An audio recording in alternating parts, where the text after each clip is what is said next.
Assalamualaikum warahmatullahi wabarakatuh. Kembali lagi bersama Bapak di kelas Bahasa Indonesia. Apa kabar anak-anak?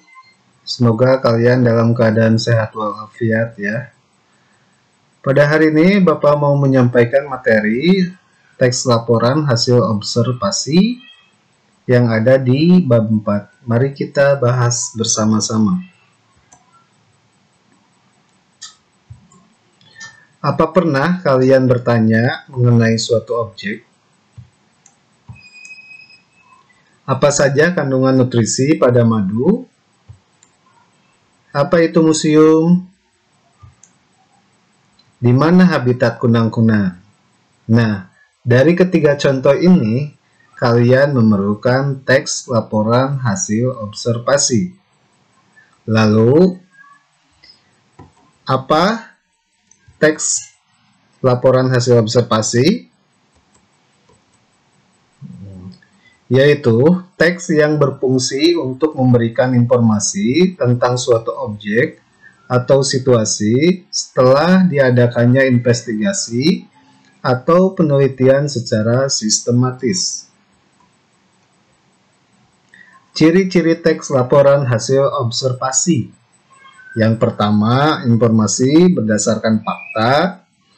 Yang kedua, isi teks ditulis secara lengkap dan sempurna. 3. Bersifat objektif, global, dan universal. 4. Informasi teks merupakan hasil penelitian terkini yang sudah terbukti kebenarannya. 5. Disajikan secara menarik, jelas, dan logis. Dan yang keenam, tidak mengandung prasangka, dugaan yang menyimpang, atau tidak tepat. Nah, itulah ciri-ciri teks laporan observasi. Struktur teks laporan hasil observasi itu ada 3. Yang pertama, pernyataan umum atau klasifikasi, yaitu berisi pembukaan atau pengantar mengenai hal yang akan disampaikan, biasanya ditandai dengan kata definisi.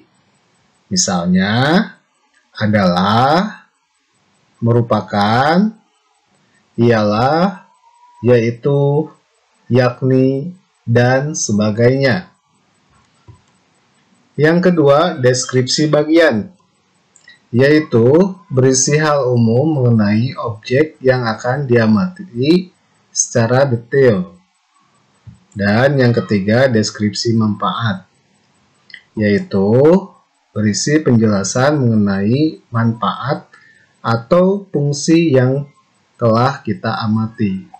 Nah, itu adalah struktur teks LHO ya, atau struktur teks laporan hasil observasi. Nah, Bapak mau sedikit menjelaskan perbedaan teks deskripsi dan teks laporan hasil observasi. Jika kalian ingin membuat teks deskripsi, maka harus berdasarkan apa yang kalian lihat saja. Namun, jika kalian ingin menulis teks laporan hasil observasi, kalian harus menjabarkan secara umum atau menyeluruh. Contohnya, kita akan menulis teks deskripsi tentang beruang madu. Panjang tubuhnya mencapai 140 cm, tinggi punggungnya 70 cm, dengan berat berkisar antara 50 sampai 65 kg. Bulu beruang madu cenderung pendek, berkilau, dan pada umumnya berwarna hitam. Matanya berwarna coklat atau biru. Selain itu, hidungnya relatif lebar.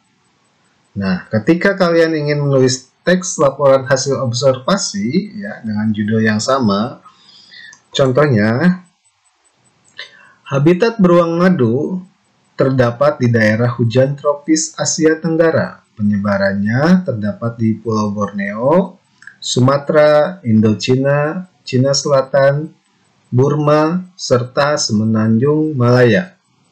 Oleh karena itulah, jenis ini tidak memerlukan masa hibernasi seperti beruang lain yang tinggal di wilayah 4 musim. Nah, itulah contoh teks laporan hasil observasi. Jadi, menerangkan secara umum dan menyeluruh. Nah, lalu apa perbedaan kedua teks tersebut? Ya, sifatnya. Nah, kalau teks deskripsi bersifat unik dan individual, sedangkan teks laporan hasil observasi sifatnya global dan universal.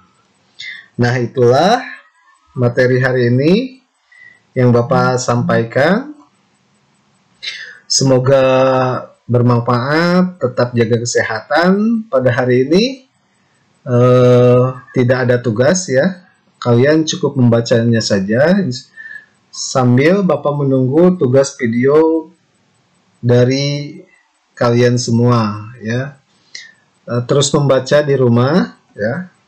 Bapak mengutip karya Wenang Manggala, yaitu membaca adalah melawan, menulis adalah menciptakan perubahan. Jadi dengan kalian membaca, kalian akan banyak tahu hal-hal yang kalian tidak tahu menjadi tahu. Silahkan kalian terus membaca ya, ciptakan perubahan-perubahan walaupun belajar di rumah. Tetap semangat. Assalamualaikum warahmatullahi wabarakatuh.